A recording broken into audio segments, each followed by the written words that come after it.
शुद्ध बुद्ध मुक्त वेदांताम्बुजभास्करम् नमामि युगकर्तारम् आर्तनाथं वीरेश्वरम्। ओम नमो भगवते रामकृष्णाय। प्रथमेই প্রণাম জানাই ঠাকুরমা স্বামীজি শ্রীচরণে, যারা আজকের এই অনুষ্ঠানের মূল আদর্শ। প্রণাম জানাই যে স্মৃতিবিজড়িত স্থানে আমরা উপস্থিত হয়েছি, সেই নেতাজি সুভাষচন্দ্র বসু এবং শরৎচন্দ্র বসুকে। প্রণাম জানাই মঞ্চে উপবিষ্ট অতিথিবৃন্দ, শ্রদ্ধেয়া শ্রীমতী গৌরী বাসু মহাশয়া এবং শ্রদ্ধেয় শ্রী রতনাচার্য মহাশয়কে, এবং আমার সামনে উপবিষ্ট আজকের অনুষ্ঠানের সমস্ত শ্রোতৃবৃন্দকে আমার সশ্রদ্ধ প্রণাম ও শ্রদ্ধা জানাই। আজ আমরা যে কারণে এখানে উপস্থিত হয়েছি সেটি হচ্ছে একটি আর্ট ফেস্টিভ্যালের শুভ সূচনা অনুষ্ঠান। তো প্রথমে এই আর্ট ফেস্টিভ্যালের কথা বলতে গেলে, যে শিল্প ও নান্দনিকতা আমাদের এই সংঘ রামকৃষ্ণ সংঘের সঙ্গে কিভাবে জড়িত হলো।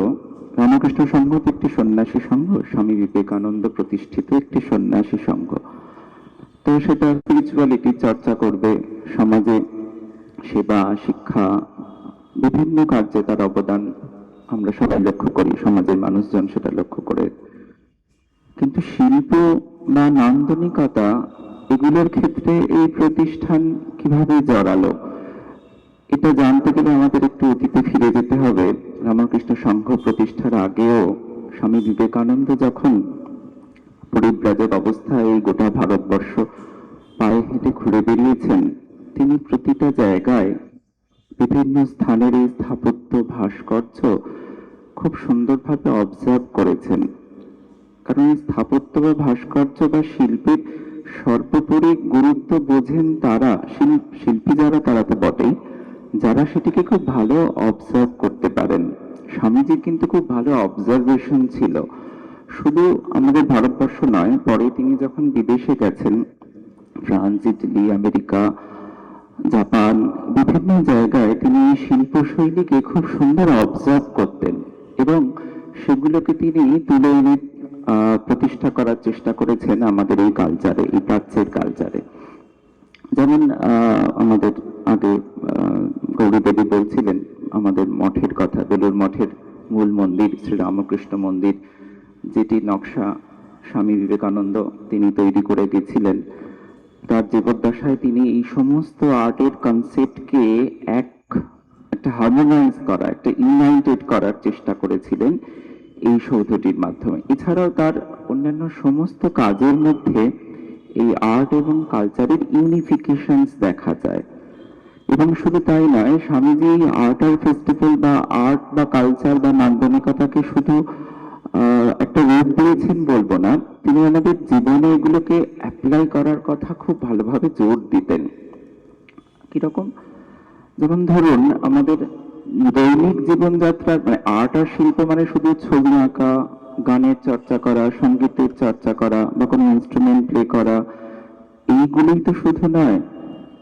আমাদের দৈনন্দিন সমস্ত কাজকর্মই কিন্তু একটা শিল্প হতে পারে। আমরা কিভাবে জামা কাপড় পরছি, কিভাবে হাঁটাচলা করছি, কিভাবে কথা বলছি, কিভাবে অন্যের সঙ্গে কমিউনিকেট করছি, কিভাবে আমার নিজের ঘর বাড়ি নিজের জায়গাটি গুছিয়ে রাখছি, সেগুলোও কিন্তু শিল্পের নিদর্শনের মধ্যেই পড়ে। যদিও সেগুলোকে এইভাবে এক্সিবিট করা হয় না, সেগুলোকে বলা হয় না, কিন্তু সেগুলোর মধ্যেও শিল্পের খুব সুন্দর গুরুত্ব রয়েছে, যেটি কিন্তু স্বামীজির গোটা জীবন দেখলে, শুধু স্বামীজি কেন, ঠাকুর মা স্বামীজি তিনজনেরই জীবনের মধ্যে খুব সুন্দরভাবে পরিস্ফুট। যেমন আমি যদি মায়ের কথায় আসি, মায়ের জীবনে এই নান্দনিকতা এবং শিল্প কিন্তু খুব সুন্দরভাবে পরিস্ফুট হয়ে রয়েছে। তার গোটা জীবনটাই এই শিল্পের বা নান্দনিকতার একটা মূর্ত রূপ বলা যেতে পারে। একটা ছোট্ট ঘটনা আমার মনে পড়ছে এই মুহূর্তে। মা তখন জয়রামবাটিতে, মাটির ঘর, খড়ের চাল, সেরকম একটি বাড়ি। আর আমাদের পূজনীয় গৌরীশ্বরানন্দজি তিনি তখন ছোট্ট বালক, রামময় তার নাম। তো ছোট্ট বালক বলে মায়ের সঙ্গে তিনি থাকতেন। তো মায়ের কাছে যে ভক্তরা আসতেন, মা তাদের দুপুরে প্রসাদের জন্য আসন বিছাতে বলেছেন রামমায় মহারাজকে, যে রামমা একটু আসনগুলো বিছিয়ে দাও, সবাই প্রসাদ পাবে বসে। মায়ের তখন পায়ের বাতের ব্যথা, উঠে খুব বেশি নিজে করছেন না বলে রামমায় মহারাজকে বলেছেন। তো রামমায় মহারাজ আসনগুলো বিছিয়েছেন, আর মা খালি বলছেন ঠিক হয়নি। রামমায় মহারাজ বুঝতে পারছেন না যে কি হয়নি, মানে কেন হয়নি মা বলছে, আমি তো সবগুলো আসন একটা একটা করে পরপর বিছিয়ে রেখেছি। তো মা কিছুতেই সন্তুষ্ট হতে পারছেন না। তো কিছুক্ষণ পরে যখন রামমায় মহারাজ বুঝতে পারছেন না, তখন মা নিজে উঠে এসে কি করলেন না, আসনগুলোকে একটি সোজা সরল রেখায় পেতে দিলেন, মানে এমন ভাবে পাতলেন যেন আসনের প্রত্যেকটা কর্নার একটা স্ট্রেট লাইনে থাকে, একটা অ্যাঙ্গেলে থাকে। এই যে নান্দনিকতার পরিচয়, এই যে শিল্পের পরিচয়, সেটা আমাদের খুঁটিনাটি সমস্ত কাজে মা শ্রীমা শারদা তিনি করে দেখিয়ে গেছেন। ঠাকুরের জীবনে যদি আমরা দেখি, তার জীবনে এই শিল্প নান্দনিকতার খুব সুন্দর চিত্র পাওয়া যায়। ঠাকুরের নিজের হাতে আঁকা ছবি পরবর্তীকালে অবনীন্দ্রনাথ ঠাকুর নিজের স্মৃতিপটে সেটিকে এঁকেছিলেন। তিনি ঠাকুর কাঠ কয়লা দিয়ে তার দক্ষিণেশ্বরে যে ঘরটিতে থাকতেন তার উত্তরের দেয়ালে দুটি চিত্র এঁকেছিলেন। একটি বোধহয় একটি জাহাজের ছবি, যার মাস্তুল একটি পাখি বসে আছে, আর একটি আতা গাছে একটি পাখি বসে রয়েছে, এরকম ছবি। তো পরবর্তীকালে সেই অরিজিনাল ছবিগুলি পাওয়া যায় না। অবনীন্দ্রনাথ ঠাকুর, আমাদের স্বামীজির বন্ধু প্রিয়নাথ সিংহ, এনারা অনেক চেষ্টা করেছিলেন, কিন্তু ছবিগুলো প্রিজার্ভ করা যায়নি। পরবর্তীকালে অবনীন্দ্রনাথ ঠাকুর তিনি নন্দলাল বসু তিনি নিজে এই ছবি দুটি তার স্মৃতিপট থেকে উদ্ধার করে এঁকেছিলেন, যেগুলি আমরা এখন দেখতে পাই। তো এরকম করে আমাদের এই শিল্পের চর্চা রামকৃষ্ণ সংঘে বা আমাদের এই ঘরানায় আজ থেকে নয়, সেই ঠাকুরমা স্বামীজির জীবদ্দশা থেকেই চলে আসছে বিভিন্ন ভাবে। কখনো সেটা দৈনন্দিন জীবন চর্চায়, কখনো আমাদের মহারাজ ওয়েলকাম অ্যাড্রেসের সময় বলছিলেন শ্রী রামকৃষ্ণদেব তিনি আমাদের দক্ষিণেশ্বরে এই ভগ্ন বিগ্রহ খুব সুন্দর জোরে দিয়েছিলেন। এছাড়া ঠাকুর কিন্তু খুব সুন্দর প্রতিমা তৈরি করতে পারতেন।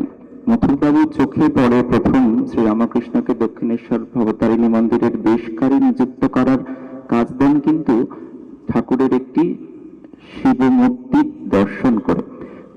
গঙ্গা মাটি দিয়ে গঙ্গা তীরে ঠাকুর একটি শিবের মূর্তি তৈরি করেছিলেন। তো সেটি দেখে মথুরামোহন বিশ্বাস মথুরবাবুর এত ভালো লেগেছিল যে তিনি শ্রী রামকৃষ্ণকে ওই ভবতারিণী মন্দিরের বেশকারী নিযুক্ত করলেন। তো এছাড়াও তিনি ভবতারিণীকে খুব সুন্দর সাজাতেন। একবার শ্রীমা সারদা দেবী তখন নহবতে, তো মা জুনিয়ার রঙ্গন দিয়ে একটা গোড়ে মালা তৈরি করেছেন। তো মায়ের সমস্ত গহনা খুলে ওই বিকেলে ওই জুনিয়ার রঙ্গন দিয়ে তৈরি করা মালা মাকে পরানো হয়েছে। বিকেলে ঠাকুর দর্শন করতে গেছেন, তো মায়ের ওই কালো অঙ্গে ওই রঙ্গন আর জুঁয়ের মালা দেখে ঠাকুর ভাবে বিভোর। জানতে চাইলেন এই মালা কে করে পাঠিয়েছে। জানা গেল মা। তখন ঠাকুর বলছেন যে ওরে একবার তাকে ডেকে নিয়ে আয়, সে দেখে যাক এই মালা পরে কেমন রূপ খুলেছে মায়ের। তো সেই এই যে শিল্প আর নান্দনিকতার চর্চা, ঠাকুর মা স্বামীজি এদের প্রত্যেকের জীবনের মধ্যে ওতপ্রোতভাবে জড়িয়ে রয়েছে। এটা শুধু কয়েকটা স্বামীজির বাণী, লেকচার, ডিসকাশন বা কনভারসেশনে পাওয়া যায় না, এটি তাদের সমগ্র জীবনের মধ্যে রয়েছে। স্বামীজি নিজেই ফরাসি চিত্রশিল্পী শ্রীমতী মডস্টামের কাছে শিল্প শিক্ষা করেছেন বিদেশে থাকাকালীন। স্বামীজি মনে করতেন যে এই ভারতীয় শিল্প, এটি ভারতীয় নবজাগরণের মাধ্যমে এই শিল্পের বিকাশ ঘটবে, এবং তার কাছে ছিল ভারতীয় শিল্পকলার আদর্শ হচ্ছে সার্বজনীন। এবং তিনি এই শিল্পের চাইতেন যেটা এই শিল্পের ইউনিফিকেশন থাকুক, এটাতে ইউনিক হোক। তাই পরাণকরণ, পরমুখাপেক্ষা, পরাণবাদ এগুলো তিনি পছন্দ করতেন না। যেমন আমরা জানি স্বামীজি আমাদের প্রখ্যাত রবি বর্মার আর্ট খুব একটা পছন্দ করতেন না, কারণ সেটি ইউরোপীয় শিল্পের অনুকরণে করা। স্বামীজির কাছে সবটাই একটি একটা নতুন হবে, একটা ইউনিক হবে, এই ধারা কিন্তু স্বামীজি শিল্পের মধ্যেও চাইতেন। স্বামীজির সঙ্গে প্রিয়নাথ সিংহের অনেক কনভারসেশন রয়েছে, যেখানে স্বামীজির এই বিভিন্ন আর্ট কনসেপ্ট বা জিনিসপত্র জানা যায়। জুবলি আর্ট একাডেমির প্রতিষ্ঠাতা রণদা প্রসাদ দাশগুপ্ত, তার সঙ্গে স্বামীজির বিভিন্ন এই আর্ট বিষয়ে অনেক কথাবার্তা হয়েছে। স্বামীজির প্রখ্যাত কবিতা কালিদা মাদারের কথা আমরা জানি, সেটিকে রণদা প্রসাদকে তিনি শুনিয়ে একটা কালী মূর্তি তৈরি করার কথা যখন বলছেন, রণদা প্রসাদ অভিভূত হয়ে গেছেন যে, এবং তিনি স্বামীজিকে বলছেন পরবর্তীকালে যদি সুযোগ হয় আপনার থেকে এই শিল্প এবং আর্ট সংক্রান্ত আমি আরো কিছু জানতে চাই। তো এই ছিলেন আমাদের স্বামীজি, যিনি এই এশিয়ার আর্ট বা ভারতবর্ষীয় প্রাচ্যের আর্টকে একটা অন্য মাত্রায় তুলে ধরার কথা সবসময় আমাদের কাছে বলতেন বা বলেছেন। 1897 সালের 1 মে তিনি যখন রামকৃষ্ণ মিশন প্রতিষ্ঠা করেন, তার মধ্যেও কিন্তু তিনি একটি এই আর্ট বা ইন্ডাস্ট্রিকে এনকারেজ করার জন্য তিনি একটি নিয়মাবলীও তৈরি করে যান। তার মধ্যে বলাই আছে, Ramakrishna mission must promote and encourage art and industry. মানে এটা স্বামীজির তৈরি করে যাওয়া জিনিস, যে চিরটাকাল আমাদের এই সংঘ ঠাকুরমা স্বামীজির আদর্শে অনুপ্রাণিত হয়ে আমরা এই আর্ট এবং নান্দনিকতার চর্চা সারা জীবন যেন করে যেতে পারি। আরেকটি ঘটনা স্বামীজির কথা বলতে গেলে মনে পড়ে, সালটা বোধ হয় 1899, স্বামীজি দ্বিতীয়বার বিদেশে যাওয়ার আগের ঘটনা। তখন স্বামীজি কলকাতায় প্রিয়নাথ সিংহকে নিয়ে একটি বন্ধুর বাড়িতে গেছেন। তো সেই বন্ধুটি পার্থ সারথীর একটি ছবি অঙ্কন করেছেন, কিরকম মানে আঁকিয়েছেন কাউকে দিয়ে। রথে ভগবান শ্রীকৃষ্ণ বসে রয়েছেন, আর অর্জুন বসে রয়েছেন, ভগবান গীতার উপদেশ দিচ্ছেন, এই ধরনের একটা ছবি। স্বামীজিকে সেই ছবিটি দেখিয়ে সেই বন্ধুটি জিজ্ঞাসা করছেন যে তোমার অভিমত কি, মানে ছবিটা তোমার কেমন লাগছে। স্বামীজি খুব একটা কিছু মুখ খুলছেন না।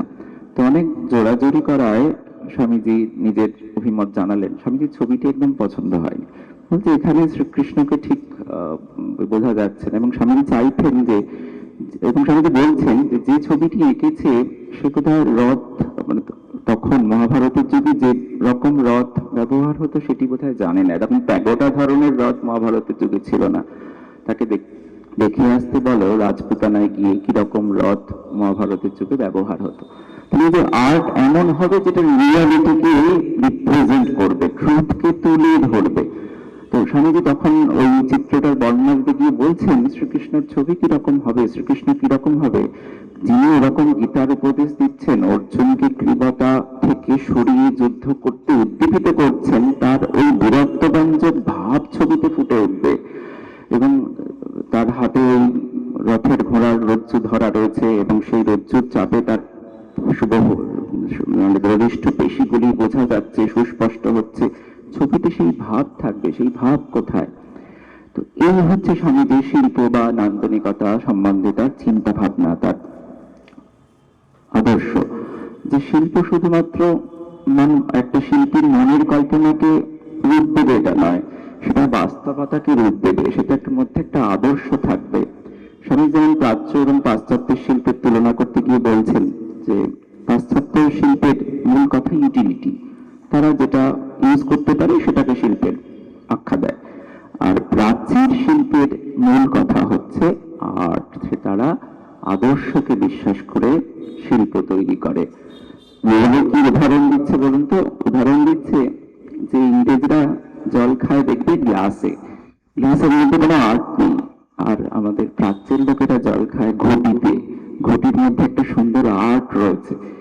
তো এইভাবে স্বামীজি আর্টকে রিপ্রেজেন্ট করছেন বা আমাদেরকে রিপ্রেজেন্ট করতে শেখাচ্ছেন। আমরা যারা ঠাকুরমা স্বামীজির অনুগামী, তাদের আদর্শ জীবনে অনুকরণ করে চলতে চাই, জীবনে অ্যাপ্লিকেশন মানে প্রয়োগ করতে চাই, তাদেরও উচিত এইভাবেই নিজেদের জীবন তৈরি করা এবং নিজেদের আদর্শ, নান্দনিকতা, শিল্প সবকিছুই জীবনে পরিস্ফুট করে প্রয়োগ করে এগিয়ে যাওয়া। ঠাকুরমা স্বামীজির চরণে আমার প্রণাম, সবাইকে প্রণাম জানাই এবং ঠাকুরমা স্বামীজির কাছে প্রার্থনা করি আমাদের সবাইকে তারা যেন তাদের আদর্শের মতো করে গড়ে তোলেন। এবং আপনাদের সবাইকে সবশেষে আমার আন্তরিক সশ্রদ্ধ প্রণাম জানিয়ে শেষ করছি। নমস্কার।